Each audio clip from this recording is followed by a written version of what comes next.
Ladies and gentlemen, we have a guy here. He rubbed shoulders with some of the soccer greats, and we did his interview a while back. And after interviewing others, normally when we do interviews, there's a process time. We are sitting down on quite a few interviews right now that needs to be processed and edited. And during that course, we realized how amazing he was as a player. We're honored to be able to give him what he deserved as somebody who contributed to one of the foundation clubs here in Iere. My name is Anthony George Skerritt. I hear like you have a little sniffles, or you're making out with COVID? Isolation. There you go. I had a stroke, around Easter. Easter when 2020? Huh? Easter 2020? Yeah, I had a stroke around Easter. I was hospitalized for about 2 months. Oh. So I on a kind of restricted ambit. She was a recover. Still seem to have the majority of my mental recall. Thank God for that. Thank God for that. His blessings. So there's that. But as long as I can remember, I'll be willing to respond to any questions you want to ask. Yeah. Well, at the point of insertion, I really was not a footballer. I was attending primary school that was a powerhouse in schoolboy football. That was Richmond Street EC, which was located at the corner of Richmond Street and Duke Street. And from Richmond Street EC, I won an exhibition. There were only 100 scholarships to secondary education from primary schools in Trinidad. Okay. Yeah, so this is back to what you might know as common entrance. Okay. Yeah, so when I say exhibition, I really talking about the common entrance exam back in the end of the 40s. Okay. All right. So I won an exhibition. I was one of 6 guys who won an exhibition from Richmond Street EC in the year 1950. At that time, Richmond Street EC was a powerhouse. So in 1950, I placed 14th in the island. That was the rank, you know. Mm-hmm. And I chose, as an exhibition winner, you got the chance to choose which which post primary educational institution you want to go to. And I chose QRC. Oh, big college, Queen's Royal College. Big college. Yes, QRC, yes. I went to QRC. So I started QRC in 51. In those days, the school year was from January to December. So in January 51, I started at QRC. My last year in QRC was 1957. I was there for 7 years. Okay. I spent 4 of those years going through the A forms in QRC. I was in 1A, 2A, 3A, 5A. In 5A, I was taking the senior Cambridge exam. So after 4 years, I was taking the senior Cambridge exam.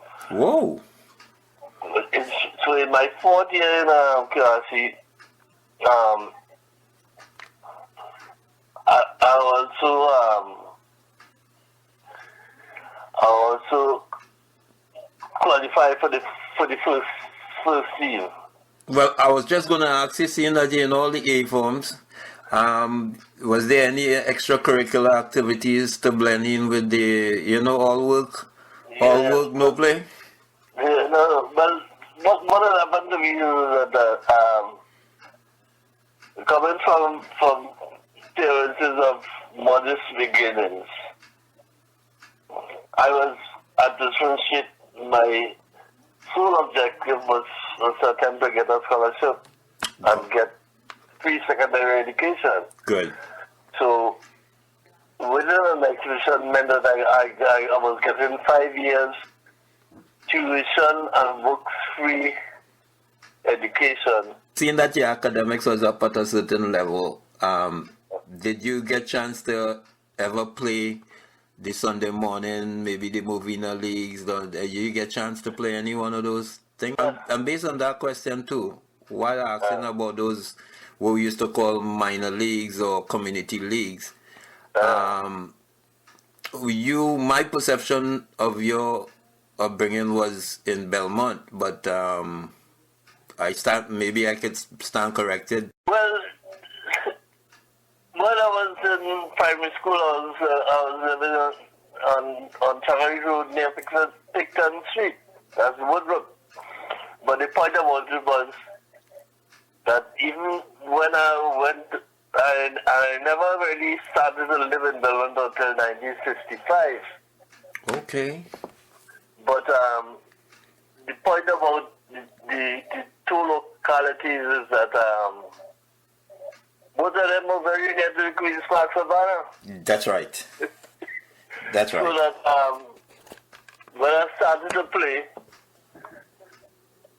I could get to the Queen's Park. So when I started to play for First Division for QRC, I was still living in Woodbrook. But that's 1954. But when I went to Belmont,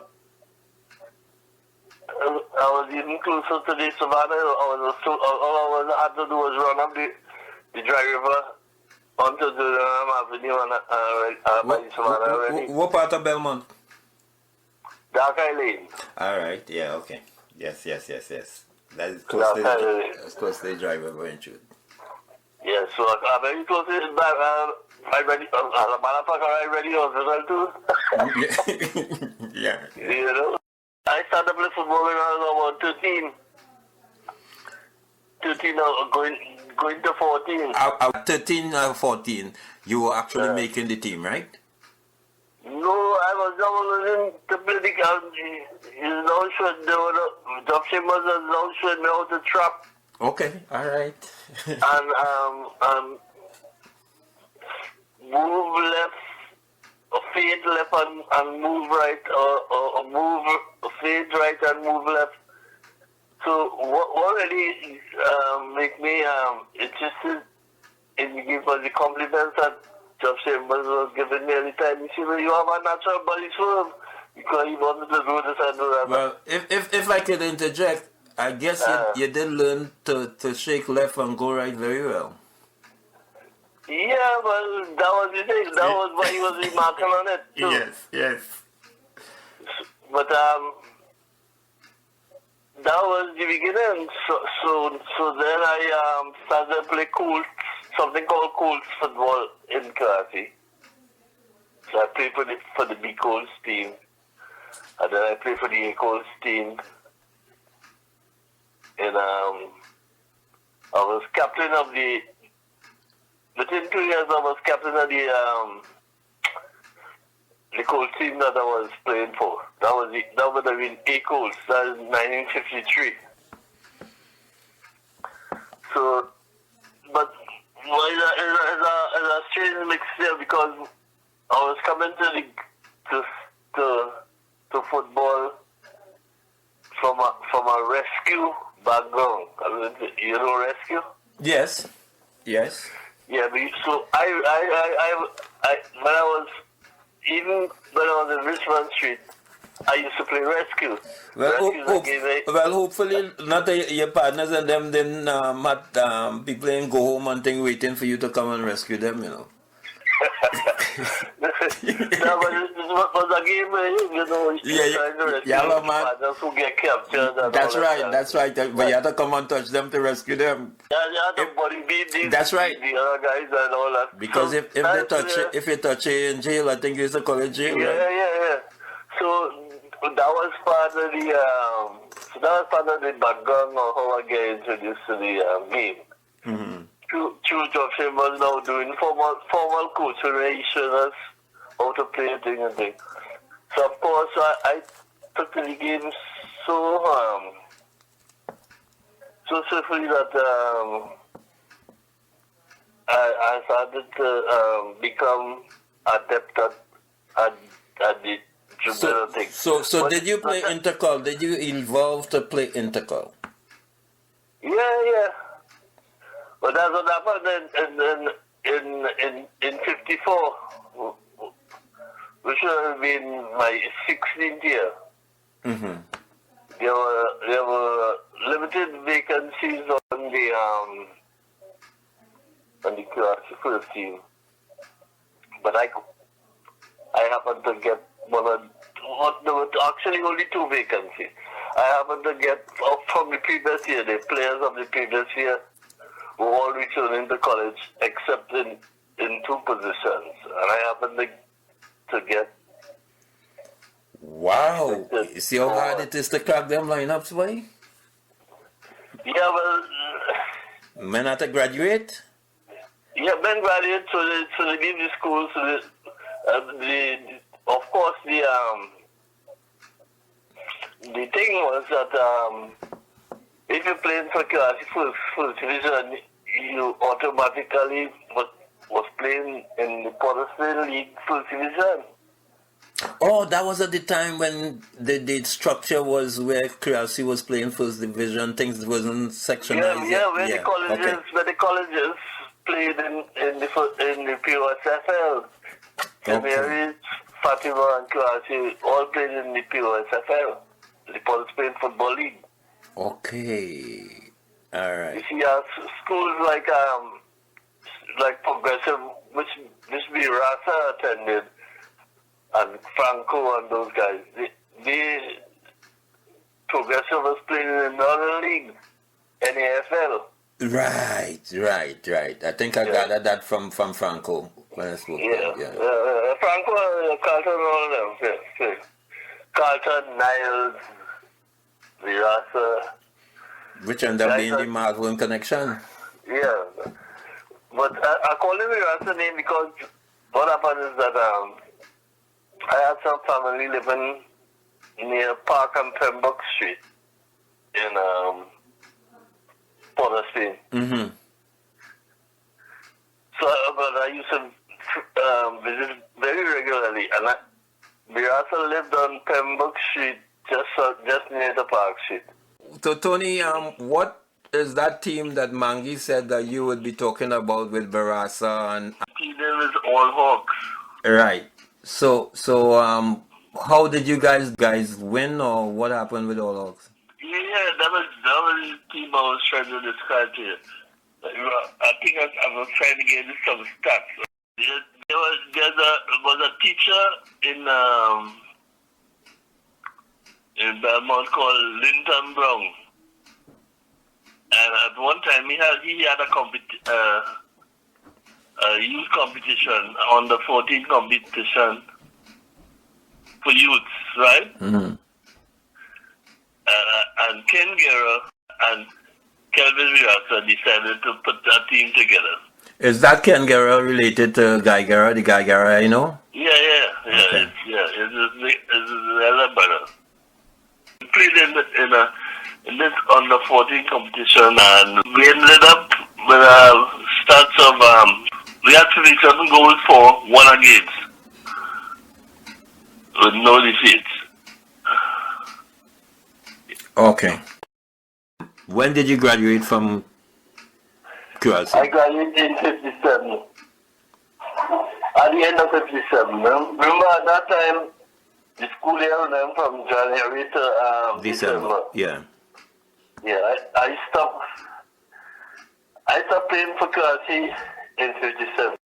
And when did you migrate? I migrated in 68. But what had happened was that, so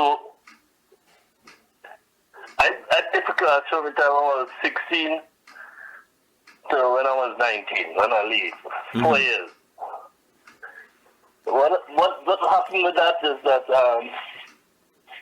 because I was a college boy playing for the college team, I ended up being what they call, there was a time they used to seed first class players, you know that? Yes. So I was a seeded first class player. Yes, I'm not young, you know.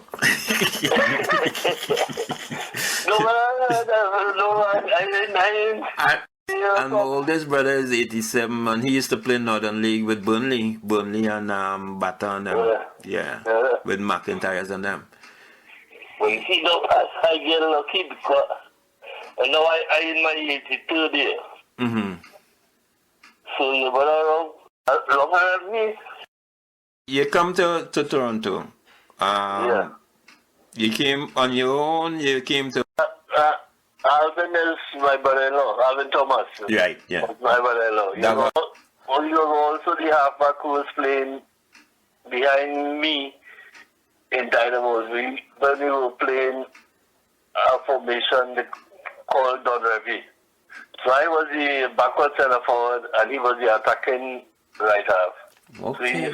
So we were friends. Okay. I got married to his sister, Claudia. And when Alvin migrated and he gets straight, he sponsored his sister, and we moved Kitan Kabul up here because Alvin's mother was still with us in the house on Elton Street.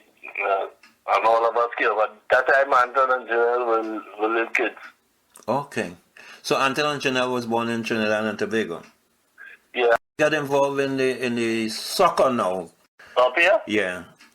And was Iere in existence already, or did? No. All right. Oh, so nice. So now I get in the real another person giving me the foundation now. Go ahead. Knights of Malta. Who hooked you up with Knights of Malta? You're just walking? Iere, because Guy was my partner from Trinidad. All right. Guy. Okay. You with the Knights of Malta, eventually, so I came up in November of 68. The summer of 69 is when I started to play for Knights of Malta. I play half season with them because when the tour arrived, because remember come in November, so I was on the slow. I carried by these people when they start thinking about football. So I started playing with them, and then halfway into the season, I get introduced to the West Indian community up here. I realized that thinking about team, West Indies have a team. There you go. That's West Indies United, right?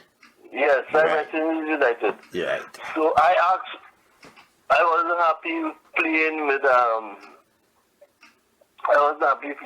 Knights of Malta. So I played in the half line. They don't want me to kick the ball when they kick it in because he can do it. So they kind of have me in a shell. And then these are the other workhorse because I played in the half line. And I supply in these runners ball. I ain't getting no ball back. Pass the ball to them. They talk this Portuguese or Maltese language or whatever. And I ain't getting no ball. So I wasn't really satisfied. But I was, I like the game. So I was kind of toughing it out. Until I realized that they have a team called West Indies. They used to practice down by Lakeshore. I think which one by CNN? CNN? Entrance. Yeah. Got the gate. See, so that have a set of grass just before the entrance of CNN there. That's when you, West Indies is a practice, so I went down there evening, Brian, I had myself a time. I said, oh, God, look, this is well football. This is great country football, I know. So I end up, I get a transfer from Knights of Malta to West Indies. So Knights of Malta and West Indies were in the same league, or you needed a transfer to go and play in another league, or with another team? Well, Knights of Malta and West Indies was in the same league, but they might have been in different divisions. I never really tried to find out. Okay. I wanted to play for West Indies, and that was the Bottom line. factor. Yeah. That was the tipping point. Yeah. So I get a chance. Because Knights of Malta used to pay me to play. Okay. But anyway, so At that time, I guess you had Dunkley, you had, was Bugs in the team at that time, or who was, you remember who? who is Bugs? Bugs' name by, oh man. Slim Dark Bugs. Oh, he started to play Pizai. Pizai was there, but Bugs was a slim, tall defender. Yeah, because he ended up coaching that team that a young son played for. That's right. Right, yeah, I know Bugs and all them. And Pele, the other goalkeeper named Pele, I think. Yes. The other guy used to play centre back. He used to come from Sudbury or something, so that man, that fellow was very good. Like. And then, the other Redskin boy used to play striker. Can't remember now. And he was So you went in a team and you fit in because is a talented bunch. And I know you know talent from since home, so. Yeah, but Dunkley and them. Dunkley and Chubby was there then? Chubby was there? When Chubby come over, I was getting ready to leave. Okay. I was only playing this season. But at that time, the concept of Iere was in December. Okay, and who came together to get this embryo developing? Well, you see, when I came out, I started to go UFT. Mm-hmm. I was trying to go UFT in the day. I was working in the post office in the night. But the task was too heavy. But in that period, I get to line with Miles Sosa and Peter Maslin? Peter Maslin and them guys. And what, Ian Jones? So, Ian Jones was in that perimeter? No, Ian Jones was in Kingston. He was going to school in Kingston. Manny was going to school in London. Okay. So they were not in the city as such at that time. So they trying to get a Toronto aggregation going. Yeah. So Clyde McNeil, who had pretensions of being a goalkeeper, he was part of that. I mean, he was a goalkeeper before he leave over. Farmer Brown was a goalkeeper. I mean, pretension. I don't know what he did up here, but yeah, no, I just say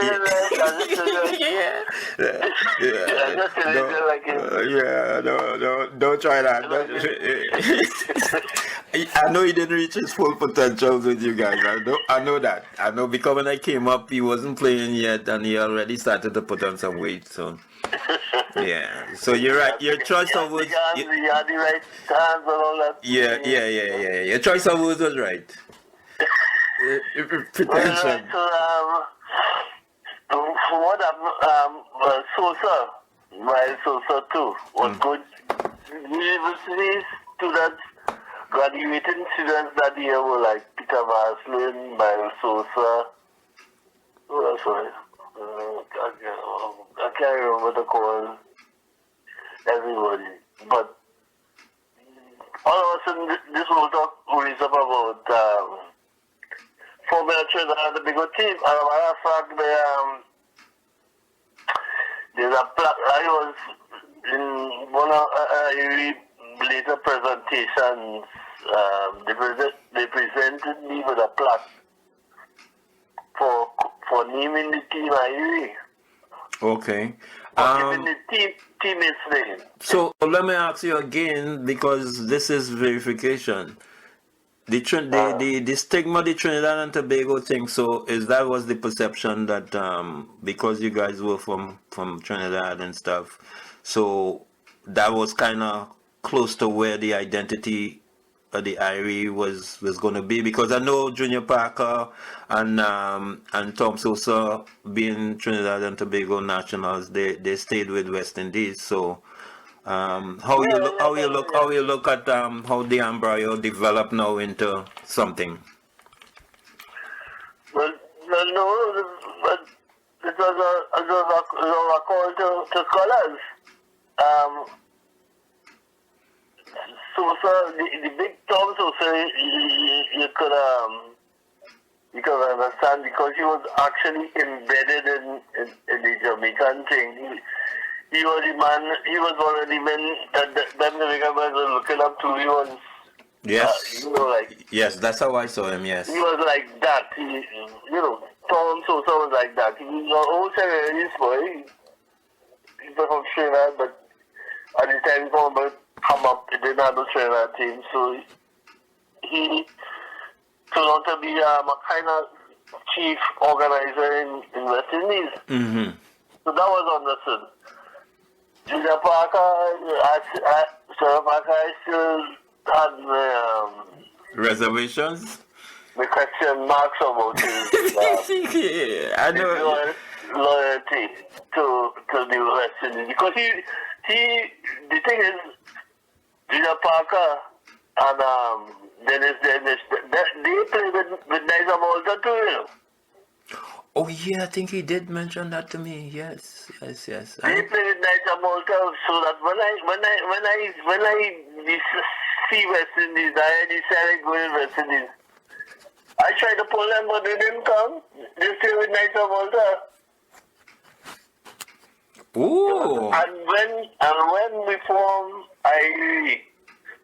I expect them to come to Iere, but they went with West Indies. West Indies also had a redskin Trinidadian boy named Alan, who was playing left back or something on the team at one point. Even I tried to pull to Iere. But you know, at that time, as you say with Tom Sosa, maybe a lot of those guys in talking to Junior, he felt that he just didn't. You know, some guys just didn't. They didn't looking at the grass being greener. You looking at it as a national identity, but they probably, you know, some guys like it when it's kind of ready made. I was shocked. I was shocked that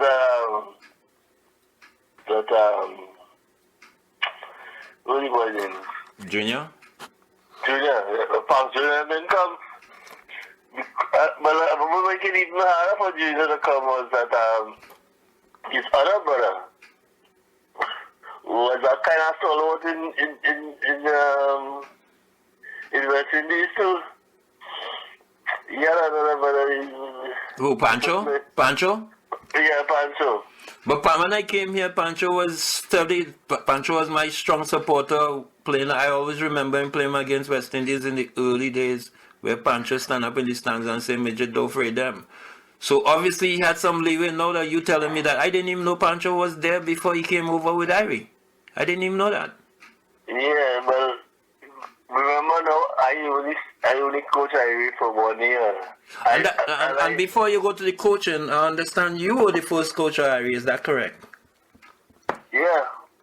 So how you get the coaching? How you got into the coaching? Seeing that the name and the formation, you take the bull by the horn, I was in the organizing group, the formation group. So when I give them the name too, they kind of surrender. In a form. It happens spontaneously. It was no canvassing and nothing like that. Mm-hmm. Okay. As the conversation started to develop, now you have to remember that this is a formative year. So what happened is that we're trying to recruit people to make this thing a possibility. That's right. Yeah. So Well, I come up with it. Well, Iere is the old current appellation for Trinidad. Mm-hmm. So it just, I don't think, Well, we always, some people feel Iere is a different Jamaican term too. So I'm glad you even knocked that in there. No, didn't figure me out. It didn't make no good. So when we start playing in the two division or something, so we start beating team in double figures. Okay. You know, so that was part of it. So that you stay 1 year there promotion. I say one of the but among the new fights in the team was this fella from the East called Ken Martin. Oh, okay. So that what happened in my first year with Iere is that Ken Martin reached a half a beat too late to be coach. Okay. But I'll put it that way because you know the rivalry between me and Ken. It was more friendly than anything else. It never really. Because if I remember correctly, I think that's how I got exposed to you. I think Ken was supposed to have the job on Flemo, which is get late, and that is you talking all around 76 or so. Oh. And you came and you did a couple of sessions, right? And it seemed like it was amicable. It seemed like it was an amicable situation between you and him. That's how comical things is. I get radicalized playing football because I had come from a context where the game was closer to the English tradition. You play a hard game and you shake people hand after the final whistle and all that kind of thing. Mm-hmm. Up here, that didn't seem to be the operative thing. For about 3 reasons. No, I tell you this for a purpose. For about 3 reasons, because when we started to bash these teams that they come up against, the players didn't like them because they really thought that no aggregation, a young black, or not young, but not necessarily young, but black people could defeat them in any contest, you see? Mm-hmm. So the handshake and the original pat on the back became a rarity, at least in my estimation. Okay. And such, that's how they used to do this. And I remember they put us in the 4th division when we first joined TND, which is really the dregs of the league. So we beaten team of kind of 18-0. Which is kind of demoralizing and not nice, but I could understand no shake hand after that because that shake hand is almost like a laugh. So the man didn't really want that. Well, all of that. So did you get promoted and you? I don't know about the promotion thing. I remember I was only there for 1 year. Wait, you were only there for 1 year. So when you came back around. That's what I'm saying. You came back around. So what happened is I went to do operation on my knee. Okay. I did an operation on I did surgery on my knee. I was in St. Mike for a while and all that.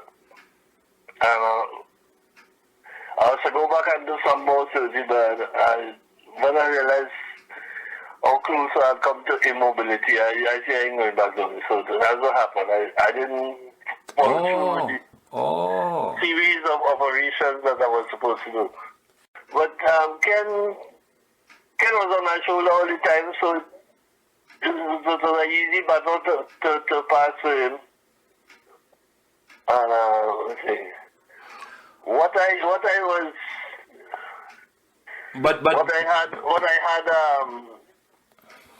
some recriminations which I kept to myself about was that Junior Parker came afterwards and started a coach, and they welcomed him with open arms, and he became coach of Iere too. I'm keeping it low right now. I'm just hearing you out, but we have a lot of commonality moving forward here in this conversation. So I just wanted to get your part clear because I know you were wrong, and then you weren't wrong. So, Yeah. but I still used to see you because again I was end up being a friend of the family, and how Yeah. that happened is, and just for the record now, I remember clearly, Mr. Skerritt, Yeah. that Yeah. you came on Flemington Park and you asked me to install your son under my wing. And Right. to be honest with you, it was almost like an honor to have an elder from Iere having that kind of confidence in me to bestow their son for me to give some sort of leadership guidance, right? And so what make you make that decision with Anton? What did you see? Because you end up starting to gravitate to Flemington. But I had a friendship with Jupiter. Okay. I had a friendship with Jupiter, and I to a certain extent, I believe in the approach to things. So my entry into the league was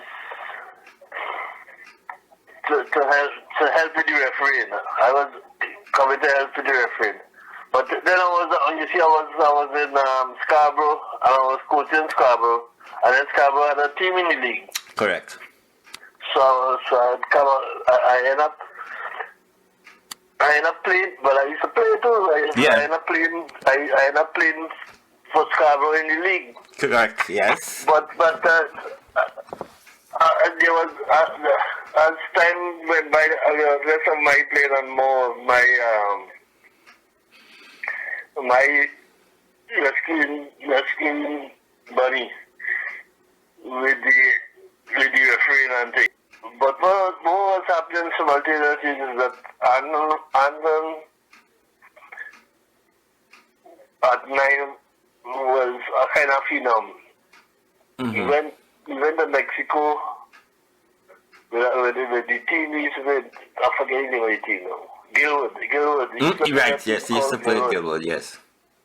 Yeah, he went to Mexico and they couldn't get enough of him in Mexico. Everybody, the Mexican Russian, if you were calling him Pele, and all kind of thing. Mm-hmm. But I wasn't there, so but these are the reports that I get today. Adnan was also playing ice hockey, and he was playing good too. Yes, I remember that. That's when Loney reported that Meji playing different sports, you know. I said, look, let me get this boy some roots, eh? So that was the only thing on that roots right, but I wanted him to have a consequent experience to mine. Where do you think the club went wrong to be defunct? I don't understand. I noticed a disenchantment with a kind of detachment that started to manifest itself with Anton and his association with the club, and then I realized that it was common to the group.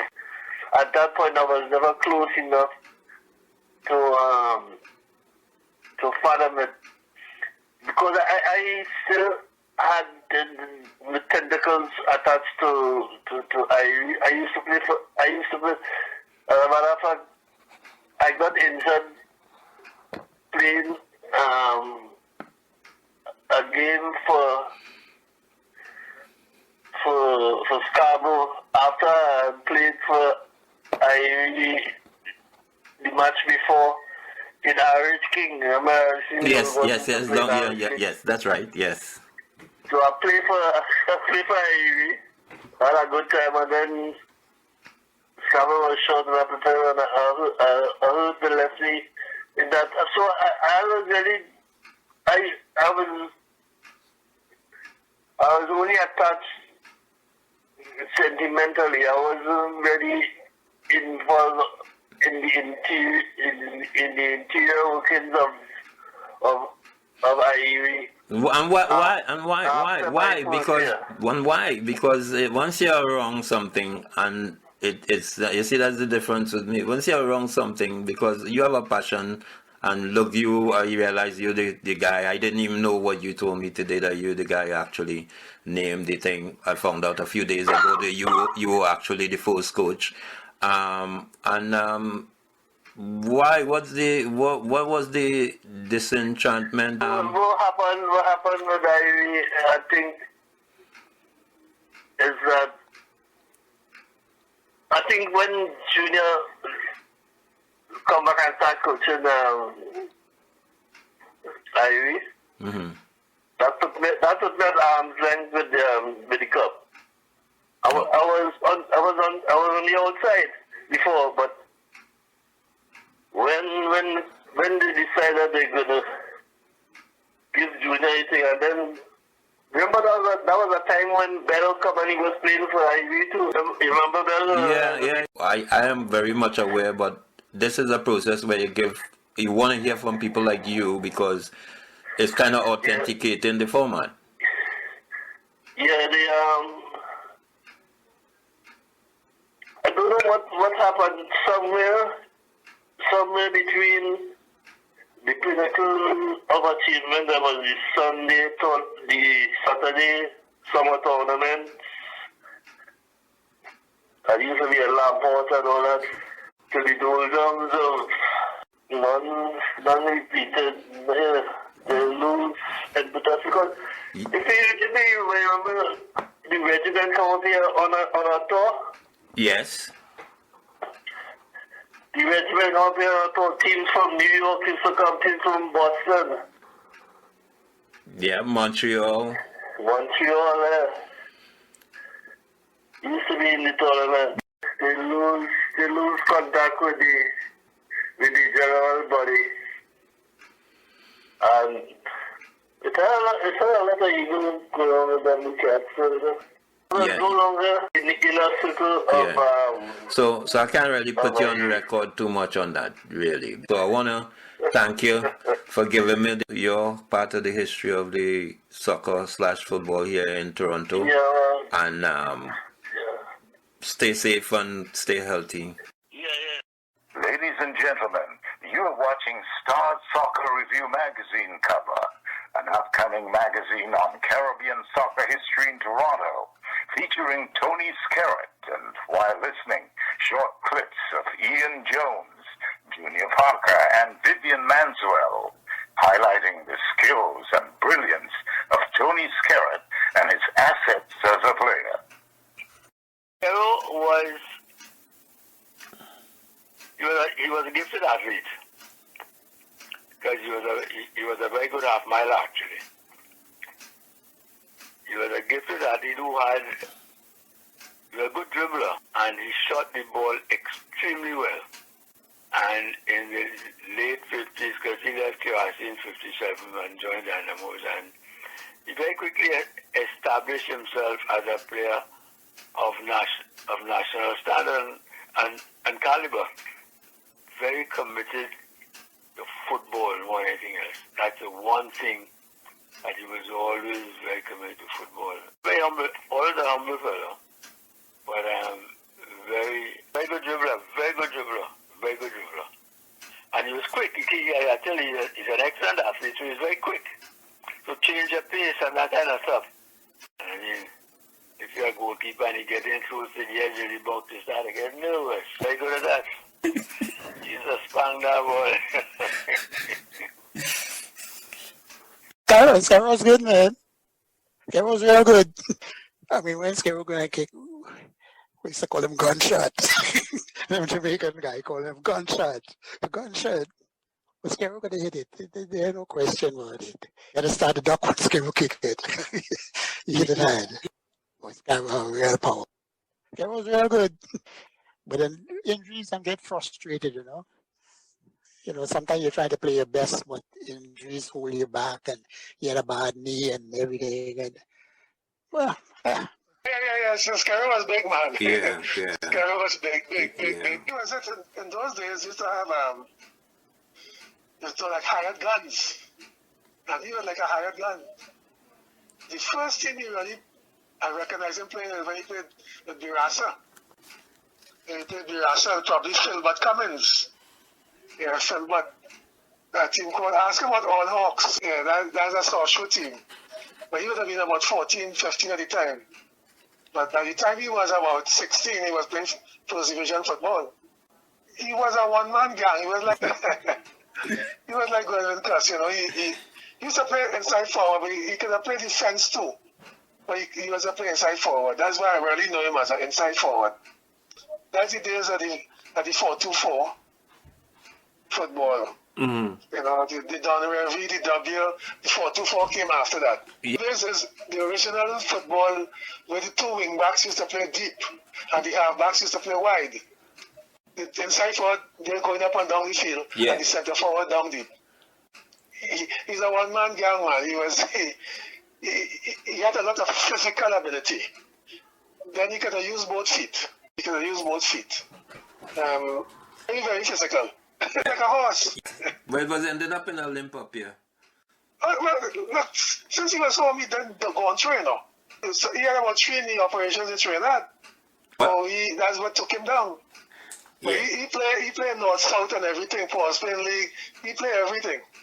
Went to Guyana with a Trinidad team once. It wasn't a full Trinidad team, but a lot of Trinidad players. Skerro was big, man. Yeah. Skerro was big. Yeah. I could picture him playing. When he played on Sunday mornings, he used to play in a khaki hat, short pants alone. No shoes, no shirt. 3 hours, Ooh. He used to play for 3 hours right in front of Katie's Road there. I played against him, but not he was kind of out by then. He came out, he broke down early in football with a knee problem. He was big, man. Skerro was big. We went in Skerro class. Mm-hmm. Well, We went in Skerro class. Skerro was way ahead of me. But then, of course, he was older. Skerro was big, man. Yeah. Skerro was big.